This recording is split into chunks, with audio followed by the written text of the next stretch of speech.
Oliver Otis Howard from Leeds, Maine, is recognized by his own state government as a natural leader of men, somebody superbly qualified. And he is placed in command of the 3rd Maine Regiment that is forming in Augusta. The railroad had begun service to Augusta, and rather than ship the guys out by boat, they decided that they would take the 3rd Maine and they would ship them down to Portland and on to Boston and Wolfram, and they'd go out by rail. Citizens of Augusta and surrounding towns came to say goodbye, because this is a time when enthusiasm about the war was actually pretty high.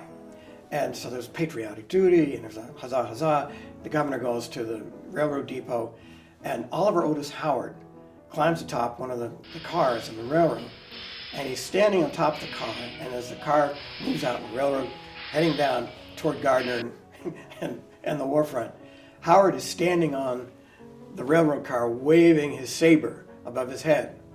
It becomes one of the odd moments of the war, because very early on, Howard is injured and he suffers a wound to his hand. They have to amputate. He fights one-handed for the rest of the war. But he does not leave. He remains in command, knowing he's going to be somewhat held back. He's a general. And not only does he display competence, but as he goes through, he winds up as initially the senior leading commanding officer at Gettysburg on day 1. He's relieved when Winfield Scott Hancock is sent forward by George Meade. But they're at the Lutheran Seminary, and it's Howard who says afterwards that it was his decision, as they looked at the overwhelming numbers of the Confederate Army that were arriving in Gettysburg before the Union forces could get their number, is we have to find a defensive position. That defensive position is going to be up here in Cemetery Ridge.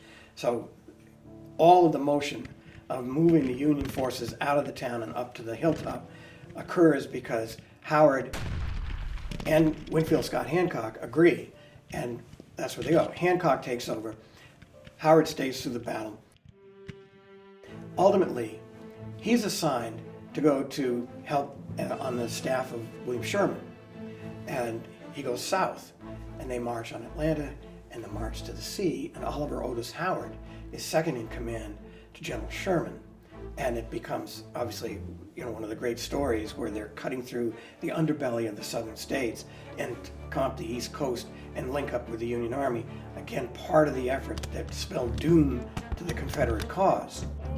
And all along, one of the things, as a very religious man, Howard looked at the credibility and correctness of the cause of the Union and thinking that, you know what? The Emancipation Proclamation makes sense. Slavery is abhorrent. There is a dignity to the black man. And he becomes one of the major cheerleaders, if you will, but supporters of the African American citizenship, the promotion of the African American as a human being, as a member of society. And he's so regarded by the people he's seeking to serve that today we recognize his name because he's in one of the historically black colleges and universities, Howard University. Thanks for watching. And don't miss a single episode as we delve into the fascinating history of Maine's role in the Civil War. Please like and subscribe now.